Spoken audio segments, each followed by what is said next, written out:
Tulog balalap. Tiyong lang.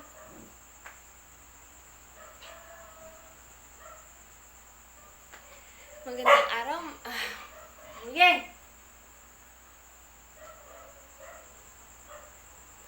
Magandang araw mga bata. Kamusta kayo? Handa na ba ang lahat? Bakit mahina? Ulit. Handa na ba ang lahat? Okay, but before that, I would like to request Miss Leah to lead us a prayer. Miss Leah, pwede ka bang pumunta dito sa harap? Okay, thank you Miss Leah. Bago kayo umupo, gusto ko lang kayong gusto kong tingnan ninyo ang inyong ilalim ng upuan kung merong mga basura. Pwede na kayong umupo. When I call your name, please say present.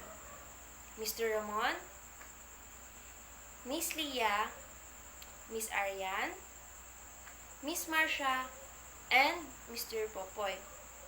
Okay, magaling! Gusto kong bigyan ninyo ng 5 palakpak ang inyong sarili dahil walang absent sa inyo ngayong araw. Okay? 1, 2, 3, 4, 5. Very good. Bago tayo magsisimula, gusto ko lang kayong paaalhanan sa ating classroom rules. First is, please raise your hand if you want to talk. Second, respect your teacher. And third, pick up some pieces of trash. And last, please respect the person who is talking in front. So, sino ang nakakaalala ng ating topic yesterday? Anyone? Yes, Miss Leah. Okay, very good. Sino pa? Yes, Mr. Popoy. Okay, very good. Ano ang inyong mga natutunan sa ating topic kahapon? Okay, very good. So, bago tayong magsimula sa ating activity, meron akong ipapakita sa inyong video at gusto ko sundan ninyo ito. Handa na ba kayong sumayaw mga bata? Okay, very good.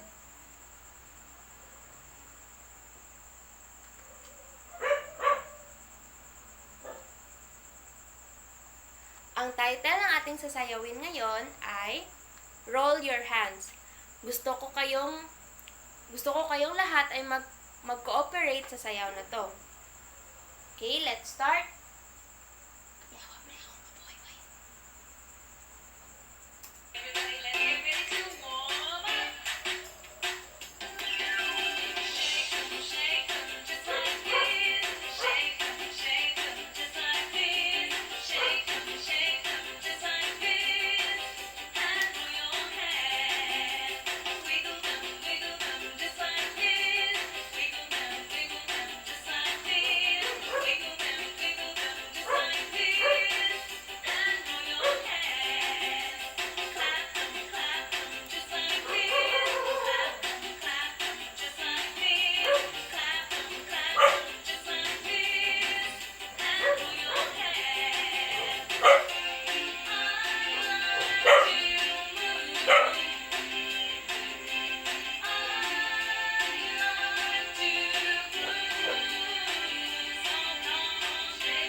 Okay, magaling.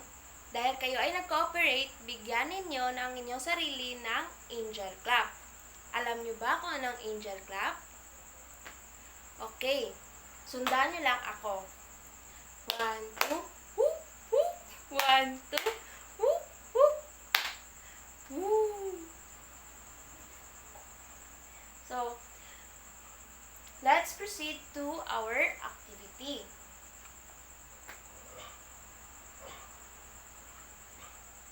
What are your thoughts in this picture? Or what are your observations in this picture?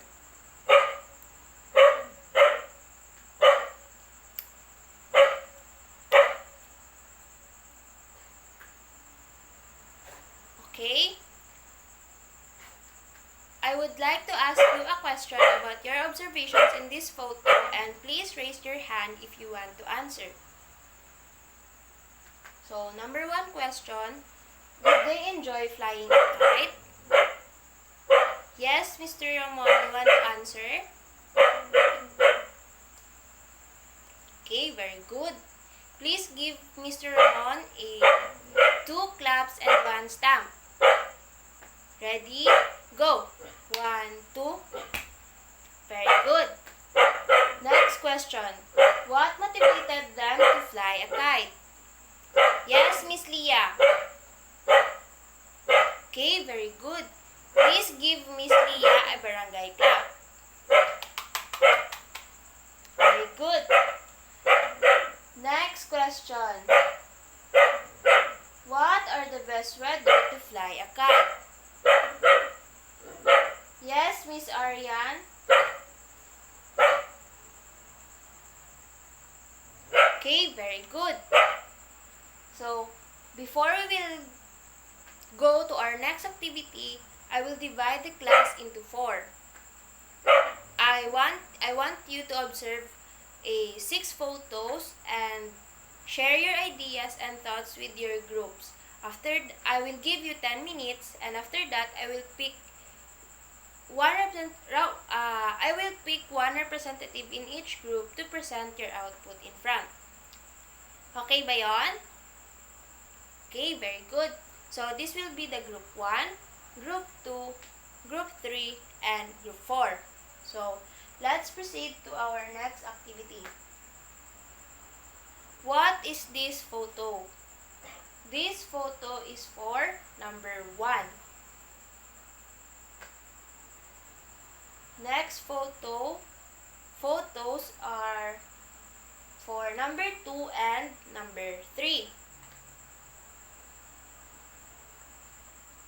Next photo is for number 4 and 5. And last photo is for number 6. So, I want Miss Lee, for the group 1, I want Miss Leah to present their observations or thoughts in every photos. And for group number 2, I want Miss Ariane. Group number 3 is Mr. Ramon, and group number 4 is Mr. Popoy. So, Miss Leah, please present your output in front. Okay, very good, Miss Leah. Group number 2. Okay, very good. Group number 3. Okay, very good. And group number 4. Okay, very good. So, I have here questions, and with the same group, lahat kayo ay pwedeng makakasagot nito, but you will raise your hand if you want to answer. So, here are the questions. Number 1 is, what have you observed on the pictures presented? Yes, Miss Marsha. Okay, very good.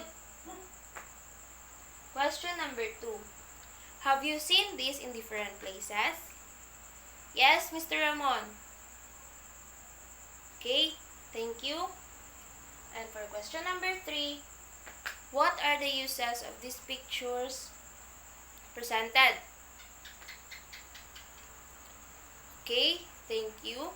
since all of you have a uh, uh, since all of you have a shared since all of you have shared your ideas about this photo with your groups, I am hoping that you have a uh,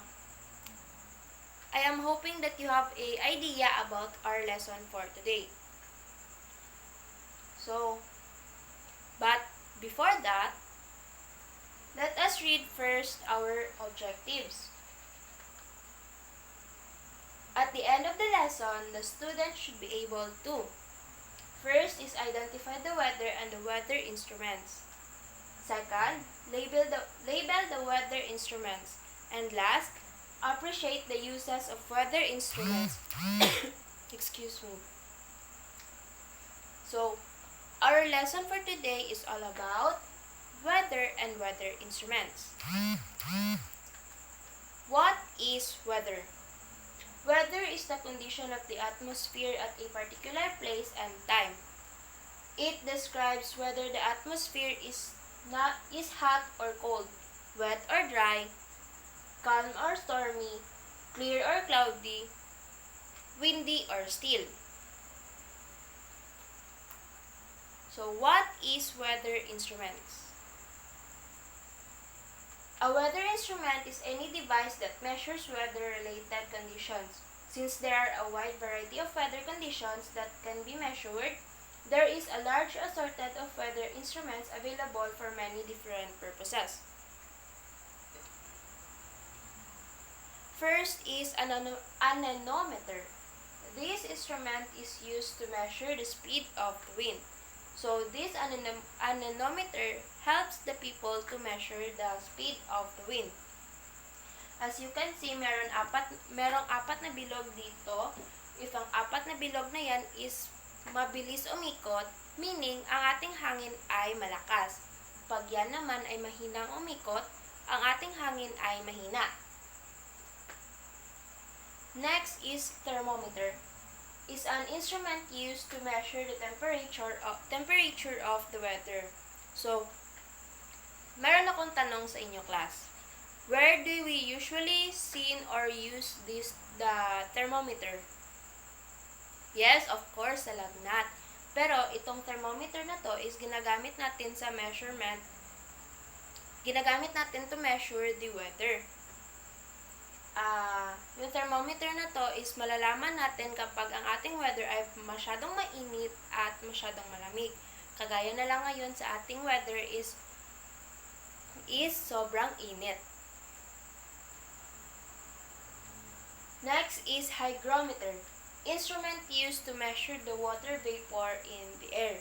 So, ang itsura niya ay parang compass, pero ito ay ginagamit natin para mag-measure ng water vapor sa ating air. Next is wind vane. Is an instrument used to measure the direction of the wind is blowing. So, as we can see sa photo na to is, ang wind vane is, it comes in different styles and design. So, sa ating photo na nandito is, ang wind vane na yan is merong rooster and may arrow and merong north, east, west, and south. If ang arrow na yan is nakatutok sa north, doon papunta ang ating hangin. Kagaya na lang nito sa picture na nasa ating screen. Excuse me. Next is barometer.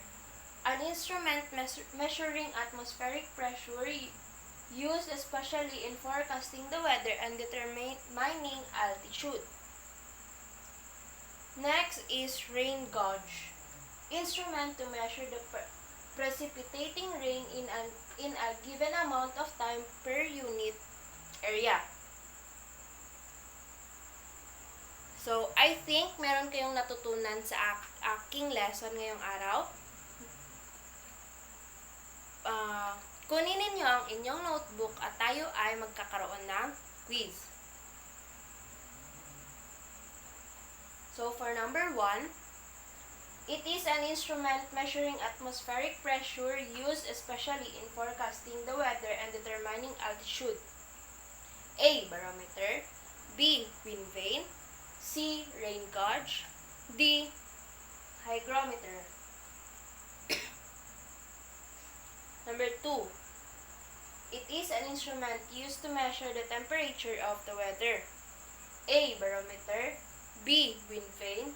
C. Rain gauge. D. Thermometer. Number 3. It is an instrument used to measure the speed of the wind. A. Barometer. B. Wind vane. C. Anemometer. D. Thermometer. Number 4. It is an instrument used to measure the precipitating rain in a given amount of time per unit area. A. Barometer. B. Rain gauge. C. Anemometer. D. Thermometer. Number 5. It is an instrument used to measure the water vapor in the air. A. Hygrometer. B. Rain gauge. C. Anemometer. D. Thermometer. So, for our test 2, label the water instruments. 1. What is this photo? Number 2. What is the answer on this photo? Number 3. What is the answer on this photo? Number 4. What is this photo? And last, what is the answer on this photo? So please pass your papers in front. 1, 2, 3, 4, 5. Okay, put your papers here in my table. Excuse me. So, let's go back to our objectives.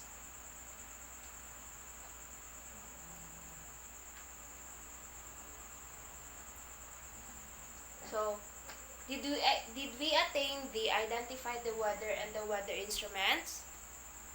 Second, did we label the weather instruments? And do you appreciate the uses of weather instruments? Okay, very good. And for your assignment,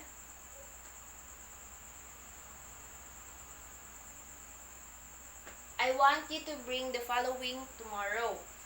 5 pieces of paper cups, 2 construction papers, thumbtacks, straw or stick.